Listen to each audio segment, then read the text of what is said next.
जिस शो के लिए किया मना, उसे शो ने बनाया गजोधर भैया को स्टार।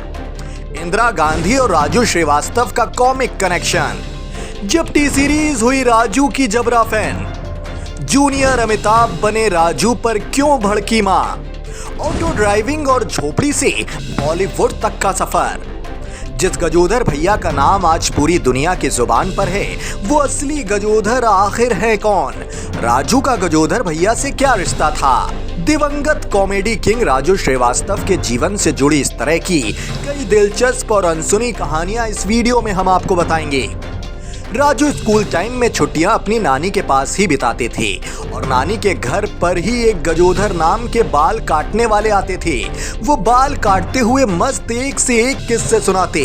राजू उनके जिंदा दिली से काफी प्रेरित थे और मुंबई में उन्हें जब ऐसे किसी किरदार की जरूरत पड़ी तो उन्होंने गजोधर भैया को ही चुनना ठीक समझा। बहुत कम लोगों को यह पता है कि सबके चहेते राजू ने फेमस कॉमेडियन का मुकाम पाने से पहले ऑटो चलाकर भी गुजारा किया है। जिस दौर में अपने सपनों को साकार करने के लिए राजू मुंबई पहुंचे, उस दौर में जॉनी लीवर कॉमेडी के सरताज थे। जॉनी लीवर की पॉपुलैरिटी के चलते किसी नए शख्स को रोल मिलना काफी मुश्किल था। शुरुआत में काम नहीं मिला और आर्थिक तंगी रही। खर्च चलाने के लिए राजू ने ऑटो चलाया। इस दौरान वो ऑटो में सफर कर रहे लोगों को जोक सुनाते थे। बदले में उन्हें किराए के साथ टिप भी मिल जाती थी। ऐसे ही एक दिन उसके एक ऑटो में बैठे कस्टमर ने उन्हें स्टैंड अप कॉमेडी के बारे में जानकारी दी, जिसके बाद उन्होंने स्टेज पर कॉमिक परफॉर्मेंस देनी शुरू की। हालांकि पहला शो मिलने में भी उन्हें लंबा वक्त लग गया। उस समय राजू को फीस के तौर पर 50 रुपए मिले थे। भले ही राजू का करियर लाफ्टर चैलेंज के भी लगभग 15 साल पहले शुरू हो चुका था, लेकिन इस शो में राजू की किस्मत बदली और उनको वो सब मिला जिसका कोई कलाकार सपना देखता है। The great Indian laughter challenge से अपनी पहचान बनाने के बाद Raju Bigg Boss, laugh India laugh, comedy nights with Kapil, gangs of Haseepur जैसे कॉमेडी शोज में दिखते रहे। साल 1988 के दौर तक गजोधर भैया की बॉलीवुड में भी तगड़ी डिमांड हो गई। फिल्म तेजाब, मैंने प्यार किया, बाजीगर, आमदनी अठन्नी, खर्चा रुपया, बिग ब्रदर जैसी दर्जनों फिल्मों में दिखे। अब थोड़ा फ्लैशबैक में चलते हैं। सत्य प्रकाश, जिन्हें दुनिया आज कॉमेडी किंग राजू श्रीवास्तव के नाम से जानती है, 25 दिसंबर 1963 को कानपुर में बलई काका के यहाँ जन्मे। पिता भी अवध रीजन के मशहूर हास्य कवि और वकील थे। दिन में जब पिता कचहरी चले जाते, राजू उनके झोले से डायरी निकालते, छत पर धूप में उसके पन्ने पलटते। पिता के आने से पहले जल्दी जल्दी कुछ लाइनें याद करके उसी तरह रख देते। फिर स्कूल में अलग अलग मौकों पर उन कविता की लाइनों को सुनाते। लोग तारीफ करते, राजू को खूब मजा आता।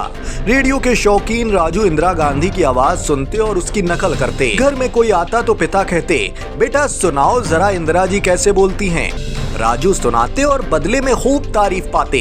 बलई काका क्या जानते थे कि उनका ये मामूली बढ़ावा राजू के अंदर कौन सी कला का बीज रोप रहा है। वो बीज था मिमिक्री का और हाजिर जवाबी का। एक दफा पिता ने कहा, तुम लोग बिजली होने के बावजूद भी पढ़ाई नहीं कर पाते, हम लालटेन और स्ट्रीट लाइट में बैठकर पढ़ते थे। राजू तपाक से बोल उठे, क्यों, आप दिन में पढ़ाई नहीं करते थे क्या? पिता थोड़ा नाराज हुए, फिर हंसकर चले गए। उनमें बोलने का कीड़ा ढंग से पनपा क्रिकेट कमेंट्री से। स्कूल में मैच होता, उन्हें माइक थमा दिया जाता, वो धार कमेंट्री करते। दरअसल उन्हें इसलिए भी बुलाया जाता था कि वो कमेंट्री के दौरान लोगों की निजी जिंदगी के किस्से लपेट कर सुनाते थे, जिसमें सबको खूब मजा आता था। अमिताभ और धर्मेंद्र की शोले ने राजू की लाइफ बदल दी। एक दिन स्कूल गए तो उनका क्लासमेट संतोष कक्षा में गब्बर बना फिर रहा था। महफिल जमी हुई थी। संतोष बेल्ट जमीन में घसीटता हुआ पूछ रहा था, कितने आदमी थे? लड़के लड़कियां ठहाका मार कर हंस रहे थे। राजू को लगा, ये क्या बवाल चीज है बे। उन्होंने संतोष को पकड़ा और पूछा, ये सब कहां से सीखा? संतोष ने बताया, शोले फिल्म से। अब राजू को फिल्मों का कुछ अता पता नहीं था, क्योंकि माताजी सख्त थीं, इससे पहले कभी कोई फिल्म देखी ही नहीं थी। उनकी माता को लगता था सिनेमा देखना जैसे शराब पीना। ये बात तब की है जब वो 8वीं क्लास में पढ़ते थे। खैर, उन्होंने संतोष से पूरी जानकारी ली।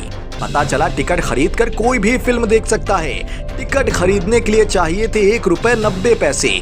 किसी तरह चार चार आने बचाकर पैसे जुटाए एक दिन घर से निकले स्कूल के लिए पहुंच गए सिनेमा हॉल। शोले देखकर अमिताभ बच्चन का भयंकर असर हुआ। एक दिन पोस्टर पर एक्ट्रेस अमिता का नाम पढ़कर फिल्म देखने पहुंच गए। पूरी फिल्म भर अमिताभ बच्चन का इंतजार करते रहे। अमिताभ की मिमिक्री करने लगे। धीरे धीरे ये बात आस पड़ोस में फैल गई। जानने वाले लोग उनको अपने यहाँ पार्टीज में अमिताभ बच्चन की मिमिक्री करने के लिए बुलाने लगे। आगे चलकर एक दौर ये भी आया जब राजू को जूनियर अमिताभ कहा जाने लगा। पर राजू की माँ को ये सब नहीं पसंद था। माताजी कहती, अमिताभ बच्चन रोटी नहीं देते हैं, सनीमा हाल जाए से दाल चावल रोटी नहीं मिलत है। हालांकि बाद में जब राजू जूनियर अमिताभ के रूप में फेमस हो गए तो मां से मजाक किया करते। अमिताभ की मिमिक्री के लिए मिले थे पहली बार 50 रुपए।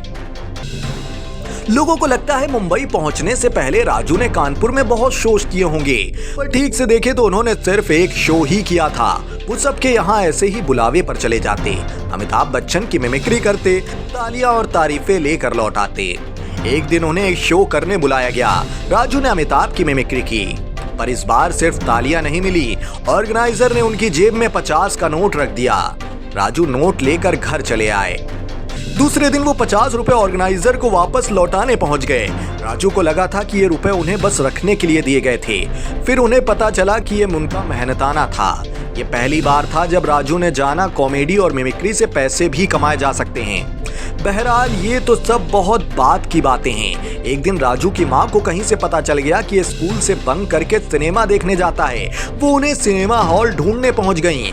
उस दिन उन्हें बहुत डांट पड़ी, पर राजू ठहरे गजोधर भैया।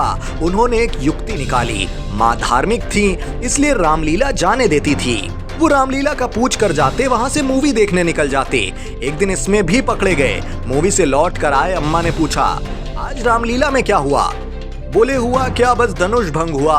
माँ शुरू हो गईं। एक बार लताड़ना शुरू किया तो रुकी ही नहीं। दरअसल राजू का भांडा फूट चुका था।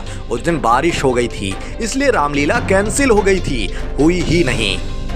माँ को धीरे धीरे उनके दोस्तों से यह पता चल गया था कि राजू जिनकी नकल करते हैं, जिन्हें छिप छिप कर सिनेमा हॉल देखने जाते हैं, वो सब मुंबई में रहते हैं। उनको अंदेशा था ये लड़का एक दिन मुंबई न चला जाए। अंदेशा सही भी साबित हुआ। एक दिन राजू मुंबई के लिए घर से बिना बताए निकल लिए। उनके किसी दोस्त ने माँ को बता दिया था कि अभी अभी राजू निकले हैं, उनको स्टेशन की तरफ जाते देखा है। माताजी घर से उनके कुछ दोस्तों के साथ निकली। कानपुर सेंट्रल के प्लेटफॉर्म नंबर 2 पर ट्रेन लगी थी। हर डिब्बे में राजू को खोजा जाने लगा। बड़ी मशक्कत के बाद S3 में वो मिले। उन्हें घर लाया गया। फिर वही डांटने का कार्यक्रम हुआ और मामला शांत हो गया। एक बार असफल हो चुके राजू ने मुंबई के लिए प्रयास जारी रखा। इसी ललक में वो 1981 के आसपास मुंबई आ गए। आ तो गए थे, लेकिन काम नहीं था। उस समय मुंबई में कॉमेडियंस की खास इज्जत नहीं थी। इनको बड़े बड़े म्यूजिकल या डांस शोज में फिलर के तौर पर इस्तेमाल किया जाता था। राजू के मुंबई पहुंचने पर जॉनी लीवर सरीखे लोगों ने उनकी खूब मदद की।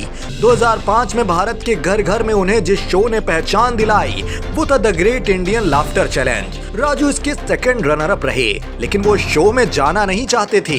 जब राजू को the great Indian laughter challenge के लिए कॉल आई तो उनको लगा एक जज के तौर पर उन्हें बुलाया जा रहा है, क्योंकि उस समय तक वो कॉमेडियन के तौर पर काफी मशहूर हो चुके थे। जब राजू पहुंचे तो उन्हें पता चला ऑडिशन देना है और एक पार्टिसिपेंट के तौर पर उन्हें बुलाया गया है। वो वहां से लौट आए। फिर उसके डायरेक्टर पंकज सारस्वत ने उन्हें फोन किया कि एक एपिसोड कर लो, सही लगे तो आगे करना। राजू फिर पहुंचे। वहां जितने पार्टिसिपेंट थे सब राजू को पहले से ही जानते थे। उसमें सुनील पॉल, एहसान कुरैशी, भगवंत मान और दूसरे लोग थे। वो राजू के पास आए, बोले, आप तो जज बनकर आए होंगे। किसी ने कैमरा निकाला कि यहाँ जीते या हारे राजू के साथ फोटो खिंचा ले तो मुंबई आना सफल हो जाए। कई कॉमेडियंस तो राजू को अपना आदर्श मानते थे। राजू फिर लौट आए। ऐसे करके वो 3-4 बार शो से लौट आए। अब की बार पंकज सारस्वत उनके घर आ गए, उन्हें समझाया और अमिताभ बच्चन के शो केबीसी का हवाला दिया। दरअसल उस समय अमिताभ की काफी आलोचना हुई थी कि इतना बड़ा स्टार टीवी कर रहा है। तब जाकर राजू माने और एक एपिसोड शूट किया। उसका जब प्रोमो आया तो कई बड़े ऑर्गेनाइजर्स ने उनको फोन करके कहा, एक शो का प्रोमो आया है, उसमें तुम्हारे जैसा एक लड़का है, तुम तो नहीं हो। राजू कुछ बोल पाते उससे पहले ही उनसे कहा गया कि उसमें सब नए लड़के हैं, वहां तुम नहीं जाना। एक बार फिर राजू का मन ठिठक गया, मगर जब पहला एपिसोड हिट हो गया तो उन्होंने शो करने की ठानी। उस शो के बाद राजू ऐसा मशहूर हुए कि क्या कहने। उनके गजोधर के किरदार ने तो आग ही लगा दी और राजू की नायाब कला का ये नूर है कि अब ये किरदार और वो खुद दुनिया में हिंदी हास्य पसंद करने वालों के दिलों पर राज करता है। राजू भौतिक रूप से भले ही हमारे बीच ना हो, पर अपनी हास्य कला और जिंदा दिली के रूप में हमेशा अमर हैं।